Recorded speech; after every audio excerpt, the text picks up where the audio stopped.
15 अगस्त हर भारतीयों के लिए आज़ादी का वो दिन जिसे फ्रीडम फाइटर्स ने अपनी कुर्बानी देकर कमाया था। वो आज़ादी जिसने साल 1947 में देश के 35 करोड़ लोगों को एकजुट किया था। लेकिन आज़ादी की वो रात भारत के इतिहास पर एक ऐसा कलंक छोड़कर गई जिसने उसे भी मातम में बदल दिया। जी हाँ, हम भारत के बंटवारे की बात कर रहे हैं। लेकिन एक सबसे बड़ा राज्य जो इतिहास के पन्नों में दफन है कि कैसे 75 साल पहले भारत को अंग्रेजी हुकूमत से छुटकारा तो मिला, लेकिन देश के दो हिस्से हो गए। आखिर भारत पाकिस्तान के बंटवारे के पीछे क्या थे कारण और इसमें गांधी जी का क्या था रोल, ये सब हमें जानने के लिए चलना होगा समय में थोड़ा सा पीछे। उस समय जहां भारत के बंटवारे की कथा आजादी से बहुत पहले ही लिखी जा चुकी थी। इसके पीछे हिंदू और मुस्लिमों के अपने अपने अधिकार और राजनीतिक हितों को कारण बताया जाता है। लेकिन एक सच ये भी है कि गोरी चमड़ी वाले ब्रिटेन नहीं चाहते थे कि दक्षिण एशिया का ये देश कभी चैन की सांस भी ले। कभी अंग्रेजी हुकूमत में भारत के गवर्नर रहे वायसराय लॉर्ड माउंटबेटन ने 3 जून 1947 को ही भारत को दो हिस्से में बांटने का ऐलान कर दिया था। यही नहीं, उन्होंने रियासतों को स्वतंत्र रहने का विकल्प भी दिया, जिसके चलते कश्मीर की समस्या पनपी। माउंटबेटन ने कांग्रेस और मुस्लिम लीग के नेताओं से लंबी चली बात के बाद भारत के विभाजन की घोषणा की थी। मुस्लिम लीग के नेता मोहम्मद अली जिन्ना मुसलमानों के लिए अलग देश की मांग कर रहे थे। इतिहासकारों का कहना है कि भारत की विभाजन की कथा की शुरुआत तो 1929 में तब शुरू हो गई थी जब मोतीलाल नेहरू समिति की सिफारिशों को हिंदू महासभा ने मानने से इनकार कर दिया था। दरअसल इस समिति ने अन्य सिफारिशों के अलावा सेंट्रल असेंबली में मुसलमानों के लिए 33% सीट को आरक्षित करने की सिफारिश की थी। हिंदू महासभा इससे सहमत नहीं थी। मोहम्मद अली जिन्ना मुसलमानों के प्रवर्तक बन गए और कई मुसलमान नेता थे जो बंटवारे के पक्ष में नहीं थे। मौलाना आजाद और खान अब्दुल्ला, खफ्फार खान, इमारत ए सरिया के मौलाना सज्जाद, मौलाना हाफिज उर रहमान, तुफैल अहमद मंगोल लौरी जैसे कई लोग थे जिन्होंने मुसलमान लीग की विभाजनकारी मानसिकता और राजनीति का विरोध किया था। लेकिन 1932 में गांधी अंबेडकर समझौता हुआ, जिसे पुणे पैकेट भी कहा जाता है। इसमें हरिजनों के लिए सीट आरक्षित करने की बात थी। इसकी वजह से ही मुसलमानों की बेचैनी बढ़ गई। उधर बंगाल में हिंदू मुसलमानों का संग्रह बढ़ता गया, जो देश की विभाजन की एक और कारण पैदा करने लगा। बंगाल में हिंदू मुसलमान टकराव की नींव तो अंग्रेजों ने ही रख दी थी, जब 1905 में राज्य का विभाजन धर्म के आधार पर किया गया।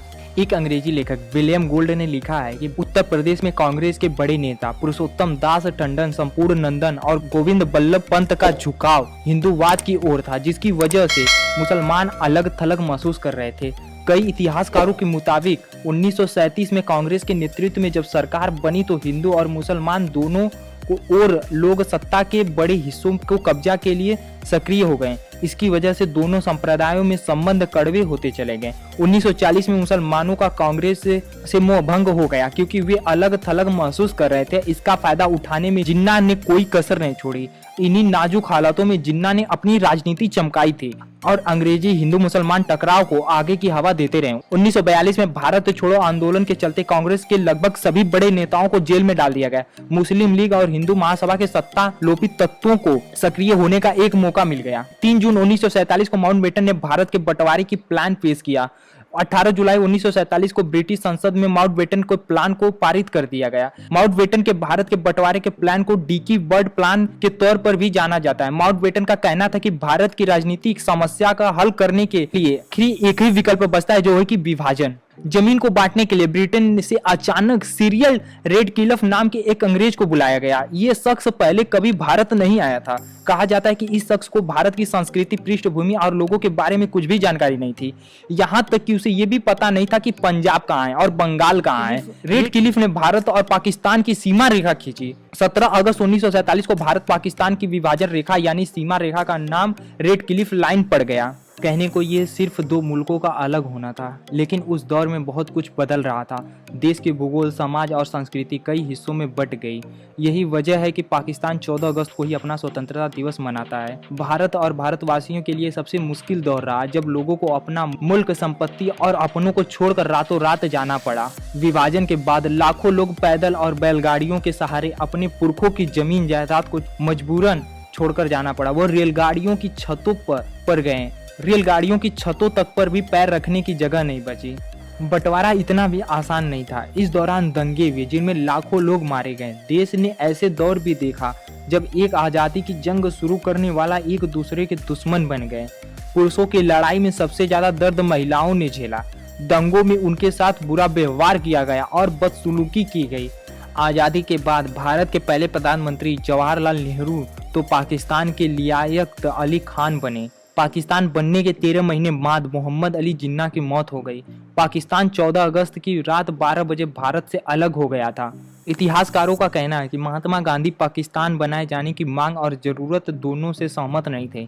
उन्होंने 1946 में हरिजन नामक पत्रिका में एक लेख लिखा था, मुझे विश्वास है कि मुस्लिम लीग ने पाकिस्तान की जो मांग उठाई है वे पूरी तरह गैर इस्लामिक है और मुझे इसे पापपूर्ण कृत्य कहने में कोई संकोच नहीं है। इस्लाम मानवता की एकता और भाईचारे का समर्थक है, न कि मानव परिवार की एकजुटता को तोड़ने का। जो तत्व भारत को एक दूसरे के खून के प्यासे टुकड़े में बांट देना चाहते हैं वे भारत और इस्लाम के शत्रु हैं।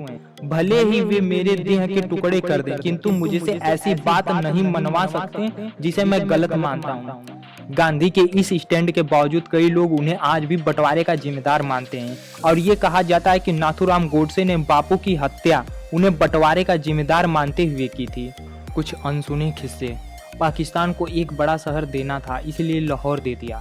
लाहौर को पाकिस्तान में देने का किस्सा भी बहुत दिलचस्प है। लाहौर में हिंदू और सिख कम्युनिटी के लोग और उनकी प्रॉपर्टी ज़्यादा संख्या में थी।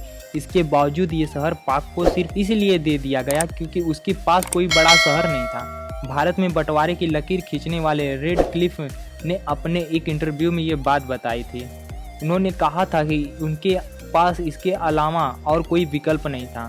पॉइंट नंबर 2, ऐन वक्त पर भारत के हिस्से में आ गया फिरोजापुर शहर। ज्यादा दिन नहीं टिक पाएगा, दीमक लगा पाकिस्तान। जिन्ना ने जब मुसलमानों के लिए अलग देश पाकिस्तान की डिमांड रखी थी तब माउंटबेटन ने उन्हें आगाह किया था कि तुम्हें अपंग बिखरा हुआ और दीमक लगा पाकिस्तान मिलेगा जो ज्यादा समय तक नहीं टिक पाएगा। और आज ये सच है कि पाकिस्तान किन हालातों में है। तो उम्मीद है कि आपको ये वीडियो पसंद आएगी। अगर आपको ये वीडियो पसंद है तो प्लीज़ आप इसे एक लाइक कर दीजिए और इसे अपने दोस्तों में भी शेयर कीजिए। और अगर आप हमारे चैनल पर नए हैं तो इस चैनल को सब्सक्राइब करके बेल आइकन के घंटे को जरूर दबा दीजिए। और आप अगली वीडियो किस टॉपिक पर देखना चाहते हैं ये भी आप हमें कमेंट बॉक्स में कमेंट करके बता सकते हैं। अगर आप बुक समरी हमारी देखना चाहते हैं तो आप राइट वाली वीडियो को क्लिक करके देख सकते हो। तो चलिए मिलते हैं आपसे नेक्स्ट वीडियो में। Thanks for watching.